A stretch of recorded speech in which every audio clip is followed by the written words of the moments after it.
প্রিয় শিক্ষার্থীবৃন্দ, তোমাদের সকলকে স্বাগত জানাচ্ছি। আমি জয়তশীল, সহকারী অধ্যাপক, বান্দরবান ক্যান্টনমেন্ট পাবলিক স্কুল ও কলেজ। একাদশ শ্রেণীর নতুন শিক্ষার্থী, তোমরা যারা 2020-21 শিক্ষাবর্ষে বান্দরবান ক্যান্টনমেন্ট পাবলিক স্কুল ও কলেজে ভর্তি হয়েছে, তাদের উদ্দেশ্যে বিশেষ করে আজকের এই ক্লাস।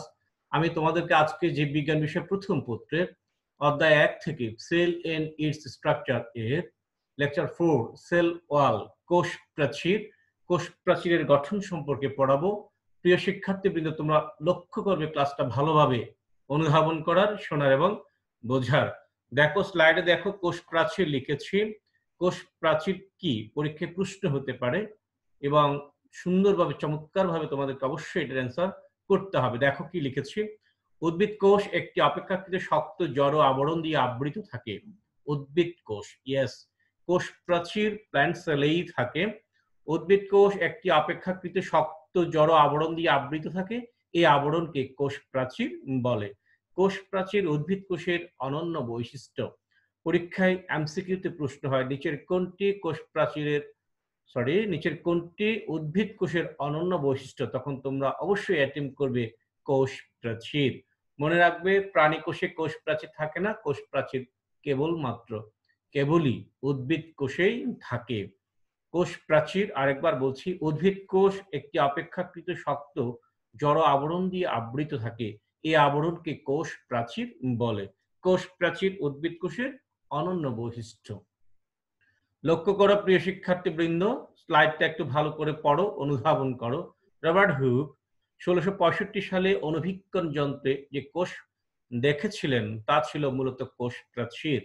ইয়েস, কারণ তিনি যে ছিপির পাতলা পর্যবেক্ষণ অনুধাবন করেছিলেন, দেখেছিলেন মাইক্রোস্কোপে, পর্যবেক্ষণ করেছিলেন পাতলা ছিপির একটি প্রস্তুচ্ছেদ। এটা মৃত ছিল, সুতরাং সেখানে জীবিত কোনো উপাদান ছিল না, এটা ফাঁপা ছিল। তিনি মূলত কোষ প্রাচীরই দেখেছেন। উদ্ভিদ কোষে মধ্যপর্দা, স্টেপ বাই স্টেপ যখন আসবো আর ক্লিয়ার হবে, এবং কোষ ঝিলের মাঝখানে জড় কোষ প্রাচীরের অবস্থান। ব্যাকটেরিয়া এবং ছত্রাকেও জড় কোষ প্রাচীর আছে। ছত্রাকেও কোষ প্রাচীর আছে, ইয়েস। কোষ ঝিল্লির বাইরে জড় কোষ প্রাচীরের অবস্থান। প্রাণী কোষে কোষ প্রাচীর থাকে না, মনে রাখবা, প্রাণী কোষে কখনোই কোষ প্রাচীর থাকে না। এই যে দেখো কোষ প্রাচীরের গঠন, এই ছবিটা একটু ভালোভাবে করো। আমি এরপরে আরো একটা ছবি দিয়েছি, এর পরের ছবিটা তুলনামূলক আরো স্পষ্ট, তারপরও তোমরা যাতে রিয়েলাইজ করতে পারো। দুটো ফিগার দিয়েছি, একটুতে ঝাপসা, জলছাপ টাইপের দেখা যাচ্ছে, তারপরও আশা করবো তোমরা এটা বুঝতে পারছো। দেখো মধ্যপর্দা, ব্যাখ্যা পড়ে দেব স্টেপ বাই স্টেপ। এরপর দেখো প্রাইমারি ওয়াল বা প্রাথমিক প্রাচীর, সেকেন্ডারি ওয়াল বা সেকেন্ডারি প্রাচীর। এই যে এটি মধ্যপর্দা, এই যে একটু লক্ষ্য করো মধ্যপর্দা, এই যে এটি এটা হচ্ছে প্রাথমিক প্রাচীর বা প্রাইমারি ওয়াল। এটা হচ্ছে মিডল লিমেলা বা মিড লিমেলা।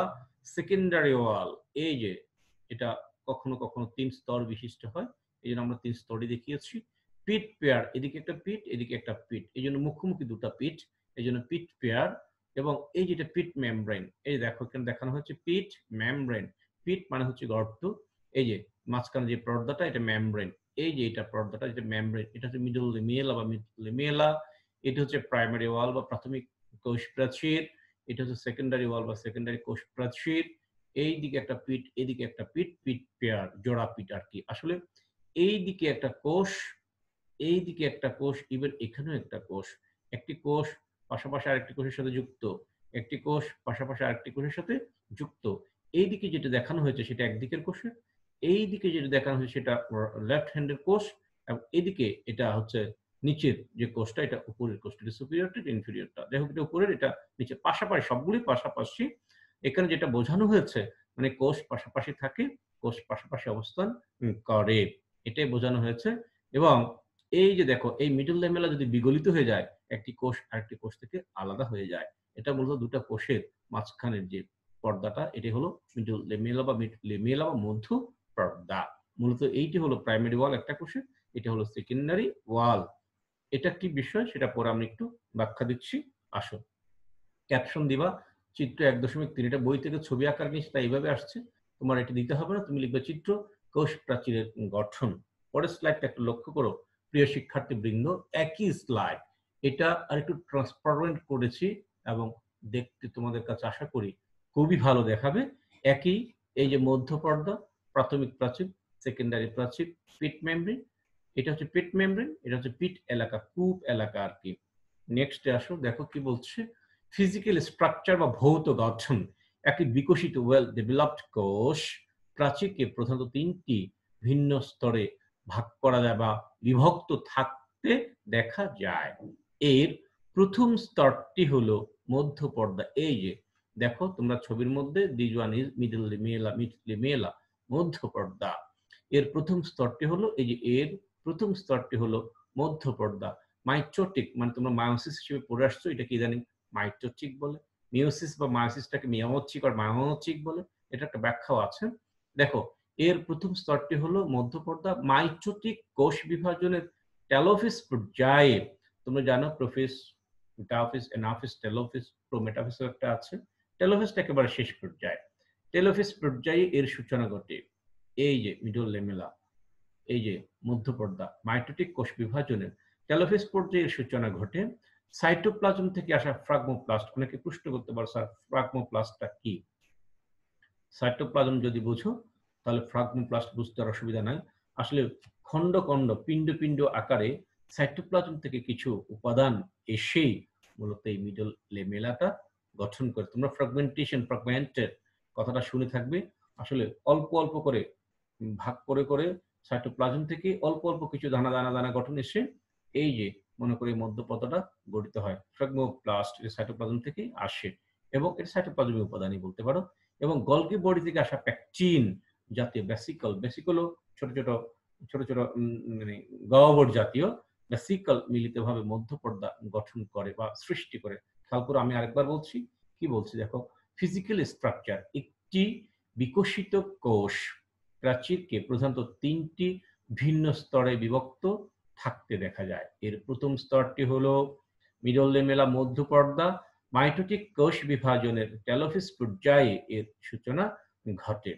সাইটোপ্লাজম থেকে আসা ফ্রাগমোপ্লাস্ট এবং গলগি বডি থেকে আসা পেকটিন জাতীয় ভেসিকল, ভেসিকল মানে ছোট্ট ছোট্ট মানে গহ্বর জাতীয়, পেকটিন জাতীয় ভেসিকল, দানার মতো স্ট্রাকচার মিলিতভাবে মধ্যপর্দা সৃষ্টি করে। নেক্সট দেখো কি বলেছেন। প্যাকটিক অ্যাসিড, খেয়াল করো, প্যাকটিক অ্যাসিড বেশি থাকার কারণে এটি প্রথম দিকে জেলির মতো থাকে। এই যে মধ্যপর্দা, এখানে যে প্যাকটিন জাতীয় উপাদান আসে, ফ্রাগমোপ্লাস্ট আসে, এখানে কেমিক্যাল যে কম্পোনেন্ট প্যাকটিক অ্যাসিডের পরিমাণ বেশি, যার কারণে এটা প্রথম দিকে থকথকে জেলির মতো থাকে। কোষ প্রাচীরের যে স্তরটি দুটি পাশাপাশি কোষের মধ্যবর্তী সাধারণ পর্দা হিসেবে অবস্থান করে তার নাম মধ্যপর্দা। এই যে বলছিলাম মিডল লেমেলা, এটা কিন্তু মাঝখানের। এদিকে একটা কোষ, এই যে এটা একটা কোষ দেখো, এরপর এদিকেও একটা কোষ আছে, এরপর এখানেও একটা কোষ আছে। মূলত এই কোষ, এই কোষ, দুটা কোষের মাঝখানে যে পর্দা, এদিকের কোষটা রাইট হ্যান্ডের, এদিকের কোষটা লেফট হ্যান্ডের, এই দুটো কোষের মাঝামাঝি এই পর্দা, এই যার নাম, এই পর্দার নাম মিডল লেমেলা বা মিড লেমেলা। কি বলছে দেখো, প্যাকটিক অ্যাসিড বেশি থাকার কারণে এটি প্রথম দিকে জেলির মতো থাকে। কোষ প্রাচীরের যে স্তরটি দুটি পাশাপাশি কোষের মধ্যবর্তী সাধারণ পর্দা হিসেবে অবস্থান করে তার নাম মধ্য পর্দা। এটি বিগলিত হয়ে গেলে দুটি কোষ পৃথক হয়ে যায়। কোনো কারণে যদি এই মিডল লেমেলাটা বিগলিত হয়ে যায়, দুটি কোষ একে অপরের কাছ থেকে কি হবে, আলাদা হয়ে যাবে। সেক্ষেত্রে জীবের গঠনটা বিশ্লিষ্ট হয়ে যেতে পারে। এরপর দেখো দ্বিতীয় স্তরটি হলো, দ্বিতীয় স্তরটি কি, প্রাথমিক প্রাচীর। এই যে দেখো প্রাথমিক প্রাচীর, এই যে আমি এখানে লিখলাম প্রাইমারি ওয়াল বা প্রাথমিক প্রাচীর। দ্বিতীয় স্তরটি হলো প্রাথমিক প্রাচীর। মধ্য পর্দার উপর সেলুলোজ, এগুলো মনে রাখতে হবে, কেমিক্যাল কম্পোনেন্টের নাম মনে রাখতে হবে অবশ্যই। সেলুলোজ, হেমিসেলুলোজ এবং গ্লাইকোপ্রোটিন ইত্যাদি জমা হয়ে একটি পাতলা স্তর 1 থেকে 3 মাইক্রোমিটার পুরো একটি পাতলা স্তর তৈরি করে এটি প্রাথমিক প্রাচীর। মধ্য পর্দার অন্ততলে এটি তৈরি হয়। এই যে মধ্য পর্দা, এটার ভেতরের দিকে এইটা কোষ, অবশ্যই মধ্য পর্দার ভেতরে এইদিকে থাকে কোষ, অবশ্যই মধ্য পর্দার ভেতরে বা অন্তরতলে। দ্বিতীয় স্তরটি হলো প্রাথমিক প্রাচীর। এই যে প্রাথমিক প্রাচীর, এই যে প্রাথমিক প্রাচীর। মধ্য পর্দার উপর সেলুলোজ, হেমিসেলুলোজ, এগুলো মনে রাখবে, এমসিকিউতে বহুপদী সমাপ্তি সূচক প্রশ্ন হবে। নাম্বার 1 এ থাকবে সেলুলোজ, নাম্বার 2 তে থাকবে হেমিসেলুলোজ, নাম্বার 3 তে থাকবে গ্লাইকোপ্রোটিন ইত্যাদি জমা হয়ে একটি পাতলা স্তর 1 থেকে 3 মাইক্রোমিটার পুরু তৈরি করে, এটি প্রাথমিক প্রাচীর। মধ্যপর্দার অন্তর্তলে এটি তৈরি হয়। নেক্সট দেখো, কোন কোন কোষে কি বলছে দেখো, কোন কোন কোষে যেমন ট্রাকিট, ফাইবার, তোমরা এগুলো জাইলেম ফ্লোয়েম পড়েছো, সেই জাইলেম ফ্লোয়েমে ট্রাকিট, ভেসেল, ফাইবার এগুলো তোমরা পড়েছো।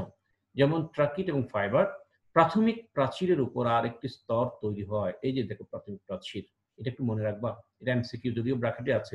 ট্রাকিট এবং ফাইবার, ওই যে জাইলেম টিস্যু, ফ্লোয়েম টিস্যু মানে ভাস্কুলার টিস্যু, যেটা কি কন্ডাকশন টিস্যু, পরিবহন কলাতে পাওয়া যায় ট্রাকিট, ফাইবার। প্রাথমিক প্রাচীরের ওপর আরেকটি স্তর তৈরি হয়। এটি সাধারণত কোষের বৃদ্ধি পূর্ণাঙ্গ হবার পর ঘটে থাকে। এই যে প্রাথমিক প্রাচীর, তার উপরে সব কোষে নাও থাকতে পারে, আছে, বাট এই যে ট্রাকিডেও আছে, ফাইবারেও আছে। এটি সাধারণত কোষের বৃদ্ধি পূর্ণাঙ্গ হবার পর ঘটে থাকে। এই স্তরটি অধিকতর পুরু। দেখো না, এই যে এটা কত বড় আর এটা কত বড়। এতে সাধারণত সেলুলোজ এবং লিগনিন জমা হয়। এটি সেকেন্ডারি প্রাচীর বা তৃতীয় স্তর। কেন তৃতীয় কেন বলছে? এটি মধ্যপর্দা যদি হয়, এটাকে 1 নম্বর বলতে পারো। 1 নম্বর স্তর প্রথম স্তর। এটা প্রাথমিক প্রাচীর, নাম যদিও প্রাথমিক প্রাচীর, এটা তো কমন, এই জন্য এটা প্রাথমিক প্রাচীর। এটা দ্বিতীয় স্তর। এই যে সেকেন্ডারি প্রাচীর, এটা তৃতীয় স্তর। সেকেন্ডারি হলেও এটা তৃতীয়, এখানে প্রাইমারি হলেও এটা দ্বিতীয়, বিকজ অফ এখানে একটা মধ্যপর্দা আছে। মধ্যপর্দার পরে প্রাথমিক প্রাচীর, এরপরে সেকেন্ডারি প্রাচীর। এই ট্রাকিট, ফাইবার, এখানে সেকেন্ডারি প্রাচীর দেখা যায়। সকল কোষে সেকেন্ডারি প্রাচীর নাও থাকতে পারে, থাকে না। যাই হোক, কোন কোন কোষে যেমন ট্রাকিট, ফাইবার ইত্যাদি প্রাথমিক প্রাচীরের উপর আরেকটি স্তর তৈরি হয়। এটি সাধারণত কোষের বৃদ্ধি পূর্ণাঙ্গ হবার পর ঘটে থাকে। এই স্তরটি অধিকতর পুরু 5 থেকে 10 মাইক্রোমিটার, কোষ পরিমাপের একটি একক। এতে সাধারণত সেলুলোজ এবং লিগনিন জমা হয়। এটি সেকেন্ডারি প্রাচীর বা তৃতীয় স্তর। চলে আসো নেক্সট। ভাজক কোষ, মেরিস্টেমেটিক টিস্যু যাদেরকে আমরা বলে থাকি ভাজক কোষ। এরপর কি বলছে দেখো, এবং অধিক মাত্রায় বিপাকীয় অন্যান্য কোষে সেকেন্ডারি প্রাচীর তৈরি হয় না। ভাজক টিস্যু যারা প্রতিনিয়ত বিভাজিত হয় উদ্ভিদের প্রয়োজনে, সাধারণত এখানে সেকেন্ডারি ওয়ালটা থাকে না। আবার বলছে অধিক মাত্রায় বিপাকীয় কোষ, এটার অর্থ কি? অধিক মাত্রায় বিপাকীয় কোষ, বিপাকটা কি? বিপাকটা হচ্ছে মেটাবলিজম থেকে এসেছে। মেটাবলিজমটা কি? বিপাকীয় হলো আসলে কোষের ভেতরে যে প্রতিনিয়ত বিভিন্ন রাসায়নিক ক্রিয়া বিক্রিয়া সংঘটিত হচ্ছে, এগুলি হচ্ছে বিপাকীয় ক্রিয়া। এগুলোকেই মিলিতভাবে বলা হয় বিপাক। তোমরা মনে রাখবে, কোষের অভ্যন্তরে প্রতিনিয়ত কিছু ক্রিয়া বিক্রিয়া সংঘটিত হয়, এর কিছু কনস্ট্রাকটিভ অর গঠনমূলক এবং কিছু হচ্ছে ডিস্ট্রাকটিভ অর ধ্বংসাত্মক।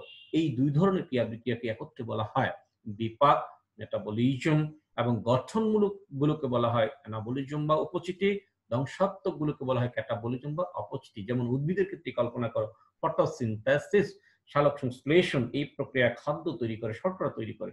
সুতরাং এই শর্করাটা উদ্ভিদের জন্য প্রয়োজন। এটাকে কনস্ট্রাকটিভ, গঠনমূলক, উপচিতিমূলক, অ্যানাবলিজম। এরপরে মনে করো রেসপিরেশন বা শ্বসন। শ্বসনের ফলে কোষে সঞ্চিত খাদ্যবস্তু কি হয়? ডিস্ট্রয় হয়ে যায়, জারিত হয়ে যায়, ধ্বংস হয়ে যায়, দহন হয়, ভেঙে যায়, যার কারণে এটা ডিস্ট্রাকটিভ।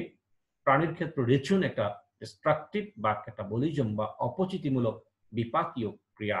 সোজা কথা, সজীব মানে জীবন্ত, কোষ, কলা, অঙ্গ কিংবা তন্ত্রের অভ্যন্তর সংঘটিত ক্রিয়া বিক্রিয়াগুলোকেই বলা হয় একত্রে বিপাক বা মেটাবলিজম। এটাকে আবার দুই ভাগে ভাগ করতে পারি, একটি হলো অ্যানাবলিজম, আরেকটি হলো ক্যাটাবলিজম। অ্যানাবলিজম গঠনমূলক, উপচিতিমূলক, এবং ক্যাটাবলিজম ধ্বংসাত্মক বা অপচিতিমূলক। দেখো কি বলছে, ভাজক কোষ, ভাজক কোষ এবং অধিক মাত্রায় বিপাকীয় অন্যান্য কোষে সেকেন্ডারি প্রাচীর তৈরি হয় না। সেকেন্ডারি প্রাচীর 3 স্তর বিশিষ্ট। এই যে সেকেন্ডারি প্রাচীর 3 স্তর বিশিষ্ট। বিরল ক্ষেত্রে সেকেন্ডারি প্রাচীরের ভিতরের দিকে টারশিয়ারি প্রাচীর জমা হতে পারে। এটা আমার আর জানার দরকার নেই, বিরল, রেয়ার, ভেরি রেয়ার। কূপ এলাকা, এই যে দেখো, এই যে কিছু কিছু ক্ষেত্রে প্রাইমারি প্রাচীর, সেকেন্ডারি প্রাচীর কোনোটাই নাই, একটু খেয়াল করো। কূপ এলাকা, মধ্যপর্দার উপরে মাঝে মাঝে প্রাথমিক প্রাচীর সৃষ্টি না হলে যে সরু নলাকার গর্তের সৃষ্টি হয় তাই হলো কূপ। এই যে দেখো, এই যে প্রাথমিক প্রাচীরটা গঠিত হয় নাই, এই যে দেখো, এই যে দেখো প্রাথমিক প্রাচীর গঠিত হয় নাই। এটি হলো প্রাচীরের সবচেয়ে পাতলা এলাকা।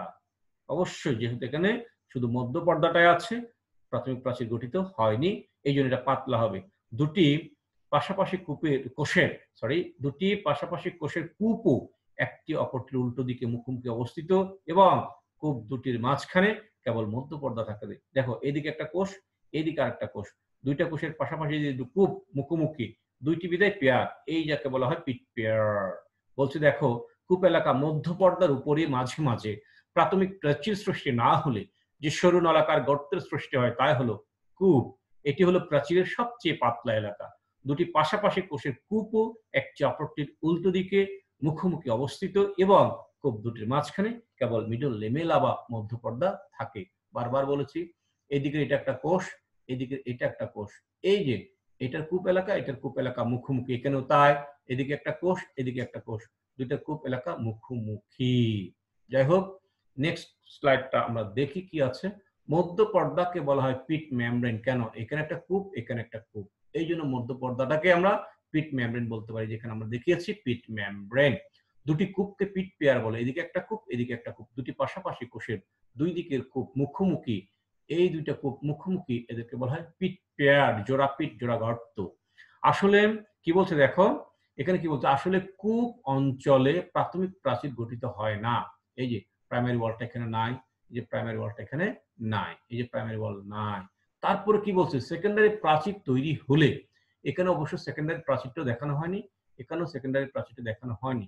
প্রাথমিক প্রাচীর তো হবেই না। এখন এখানে যে একটা সেকেন্ডারি ওয়ালটা থাকে, যদি থাকে তাহলে এই কূপটা হবে পাড়যুক্ত। যদি সেকেন্ডারি ওয়ালটাও না হয় তাহলে কূপ হবে পাড়বিহীন, সপার কূপ, অপার কূপ। বুঝতে পেরেছো কিনা জানি না, আরেকবার বোঝানোর চেষ্টা করব। এইদিকে একটা সেল আছে, এইদিকে একটা সেল আছে, মাঝখানে যে জয়েন্ট এটা হলো মধ্য পর্দা। মধ্য পর্দার উপর বাম পাশের যে কোষ তার ক্ষেত্রে দেখা যায় প্রাথমিক প্রাচীর আছে, ডান পাশের যে কোষ তার এখানেও প্রাথমিক প্রাচীর আছে। এবং এই দেখো এইখানে কোনো প্রাথমিক প্রাচীর নেই, এখানে কোনো প্রাথমিক প্রাচীর নেই, এই এলাকাটা সবচেয়ে পাতলা। এই পর্দাটা কে বলা হয় পিট পেয়ার, কারণ দিকে গর্ত, দিকে গর্ত আছে, পিট পেয়ার। এই জায়গায় প্রাথমিক প্রাচীর নাই, তবে কোনো কোনো ক্ষেত্রে সেকেন্ডারি প্রাচীর হতে পারে, প্রাথমিক প্রাচীর না হোক সেকেন্ডারি প্রাচীরটা হতে পারে। এটা তো যদিও হয়নি, চিত্রে যদিও হয়নি। এই যে যদি প্রাথমিক প্রাচীর না হওয়ার পরেও সেকেন্ডারি প্রাচীর হয় তাহলে কূপ হবে সপার মানে পাড়যুক্ত। বাট প্রাইমারি প্রাচীরও নেই, প্রাইমারি ওয়ালও নেই, সেকেন্ডারি ওয়ালও নেই, তখন এই কূপটা হবে অপার, পারবিহীন। বলছে দেখো মধ্য পর্দাকে পিট মেমব্রেন বলে, মধ্য পর্দাকে বলা হয় পিট মেমব্রেন। মুখোমুখি দুটি কূপকে পিট পেয়ার বলে। আসলে কূপ অঞ্চলে প্রাথমিক প্রাচীর গঠিত হয় না, সেকেন্ডারি প্রাচীর তৈরি হলে কূপ পাড়হীন অথবা পাড়যুক্ত তৈরি হতে পারে। তৈরি হলে পাড়যুক্ত, না হলে পাড়হীন, মানে সেকেন্ডারি প্রাচীর তৈরি হচ্ছে কিনা তার উপর ডিপেন্ড করবে। দুটি পাশাপাশি কোষের প্রাচীরের সূক্ষ্ম ছিদ্র পথে নলাকার সাইটোপ্লাজমিক সংযোগ স্থাপিত হয়, একে প্লাজমোডেসমাটা, এক বচনে প্লাজমোডেসমা বলে। কি বলছে, দুটি পাশাপাশি কোষের প্রাচীরের সূক্ষ্ম ছিদ্র পথে, অবশ্যই পাশাপাশি যখন দুটি কোষ থাকে তাদের মধ্যে একটা কানেক্টিভিটি থাকে, এইটাকে বলা হয় প্লাজমোডেসমাটা বা প্লাজমোডেসমা। রাসায়নিক গঠনটা দেখো, মধ্য পর্দায় অধিক পরিমাণে থাকে প্যাকটিক অ্যাসিড, মনে রাখবা প্যাকটিক অ্যাসিড, ওই যে ম্যাগনেসিয়াম প্যাকটেট, ক্যালসিয়াম প্যাকটেট, এদের মিলিত একটা রূপ। এছাড়া অদ্রবণীয় ক্যালসিয়াম প্যাকটেট এবং ম্যাগনেসিয়াম প্যাকটেট লবণ থাকে, যাকে প্যাকটিন বলা হয়। এছাড়াও অল্প পরিমাণে থাকে প্রোটোপ্যাকটিন। আরেকবার বলছি, এখানে যেভাবে বলছে সেটাই বলো। মধ্য পর্দায় অধিক পরিমাণে থাকে প্যাকটিক অ্যাসিড, এছাড়া অদ্রবণীয় ক্যালসিয়াম প্যাকটেট এবং ম্যাগনেসিয়াম প্যাকটেট লবণ থাকে, যাকে প্যাকটিন বলা হয়। এছাড়াও অল্প পরিমাণে থাকে প্রোটোপ্যাকটিন। কি বলছে দেখো, প্রাথমিক প্রাচীরে প্রাইমারি ওয়াল যেটা কি থাকে, প্রধানত সেলুলোজ, হেমিসেলুলোজ এবং গ্লাইকোপ্রোটিন। এগুলো মনে রাখতে হবে, এমসিকিউর জন্য লাগবে। হেমিসেলুলোজে জায়ালেন্স, আরাবেন্স, গ্যালাক্টেন্স ইত্যাদি বিভিন্ন ধরনের পলিস্যাকারাইড থাকে। এই যে প্রশ্নগুলো মেডিকেল অ্যাডমিশন টেস্টের জন্য তোমাদের খুবই কাজে আসবে। যারা একটা এইম ঠিক করে, যারা বিশ্বাস, তাদেরকে বলবো ক্লাসগুলো ভালো করে করতে, শুনতে, বারে বারে শুনতে। গ্লাইকোপ্রোটিনে কার্বোহাইড্রেট, প্রোটিন এবং অন্যান্য পদার্থ থাকে বা থাকতে পারে। জাইলোগ্লুকান নামক হেমিসেলুলোজ প্রাচীর গঠনে ক্রস লিঙ্ক, ওই যে বিভিন্ন উপাদানগুলোকে একটার সাথে একটা যুক্ত করার ক্ষেত্রে তারা ক্রস লিঙ্ক। জাইলোগ্লুকান নামক হেমিসেলুলোজ প্রাচীর গঠনে ক্রস লিঙ্ক হিসেবে কাজ করে। অনেক সেকেন্ডারি প্রাচীরে লিগনিন থাকে, কোন কোন প্রাচীরে সুবেরিন, ওয়াক্স, এগুলো মোম জাতীয় উপাদান, লিগনিনটা অ্যামিনো পলিস্যাকারাইড ইত্যাদি থাকে। দেখো ছত্রাকের প্রাচীর কাইটিন, এটা পরীক্ষায় এমসিকিউ হবেই। ছত্রাকের প্রাচীর কাইটিন এবং ব্যাকটেরিয়ার প্রাচীর লিপিড প্রোটিন পলিমার দিয়ে গঠিত হয়। এই লাইনটা মনে রাখবা, আরেকবার বলছি, ছত্রাকের প্রাচীর কাইটিন এমসিকিউতে আসবে এবং ব্যাকটেরিয়ার প্রাচীর লিপিড প্রোটিন পলিমার এটাও পরীক্ষায় আসবে, দিয়ে গঠিত। সাধারণত কোষ প্রাচীরের 40% সেলুলোজ, 20% হেমিসেলুলোজ, 30% প্যাকটিন, 10% গ্লাইকোপ্রোটিন বিদ্যমান বা থাকে। সূক্ষ্ম গঠন দেখো, আল্ট্রাস্ট্রাকচার। কোষ প্রাচীরের প্রধান উপাদান হলো সেলুলোজ। এই সেলুলোজটাকে একটি পলিস্যাকারাইড, যা 6 কার্বন বিশিষ্ট বিটা ডি গ্লুকোজের অসংখ্য অণু নিয়ে গঠিত হয়। খেয়াল করো, 1000 থেকে 3000 সেলুলোজ অণু নিয়ে একটি সেলুলোজ চেইন গঠিত হয়। প্রায় 100টি সেলুলোজ চেইন মিলিতভাবে গঠন করে ক্রিস্টালান মাইসেলি। মাইসেলি কি পরীক্ষায় প্রশ্ন হবে, পরের স্লাইডে দেখো আমি বলছি। মাইসেলিকে কোষ প্রাচীরের ক্ষুদ্রতম গাঠনিক একক ধরা হয়। আবার বলছি, মাইসেলিকে কোষ প্রাচীরের ক্ষুদ্রতম গাঠনিক একক ধরা হয়। প্রায় 20টি মাইসেলি মিলে একটি মাইক্রোফাইব্রিল এবং 250টি মাইক্রোফাইব্রিল মিলিতভাবে একটি ম্যাক্রোফাইব্রিল গঠন করে। অনেকগুলো ম্যাক্রোফাইব্রিল মিলিতভাবে গঠন করে ফাইবার বা তন্তু। ফাংশনস অফ সেল ওয়াল, এটা তোমরা পড়লেই পারবা। কোষের সুনির্দিষ্ট আকৃতি দান করা, বাইরের আঘাত হতে ভেতরের সজীব বস্তুকে রক্ষা করা, প্রয়োজনীয় শক্তি ও দৃঢ়তা প্রদান করা, পানীয় খনিজ লবণ শোষণ ও পরিবহনে সহায়তা করা, এক কোষকে অন্য কোষ থেকে পৃথক করা, কোষ প্রাচীরের কূপ এলাকা দিয়ে প্রয়োজনীয় বস্তু কোষের ভেতরে বা বাইরে চলাচল করে থাকে, বহি ও অন্তঃউদ্দীপনার পরিবাহক রূপে প্লাজমোডেসমাটা কাজ করে। যাই হোক, এটা হোমওয়ার্ক দিচ্ছে এবং করে নিবা, অবশ্যই করে নিবা, এগুলি তোমাদের পরীক্ষায় আসবে। কোষ প্রাচীরের সূক্ষ্ম গঠন এবং কাজ লিখো। প্রিয় শিক্ষার্থীবৃন্দ, আজকে আর নয়, সবাইকে ধন্যবাদ জানাবো। তার আগে বলবো, stay safe, stay strong, stay home. ভালো থাকবে, সুস্থ থাকবে। Read all the time. আবার সেই আপ্তবাক্য, নলেজ রুলস দ্য ওয়ার্ল্ড। ছাড়ো ফেসবুক, ধরো টেক্সট বুক।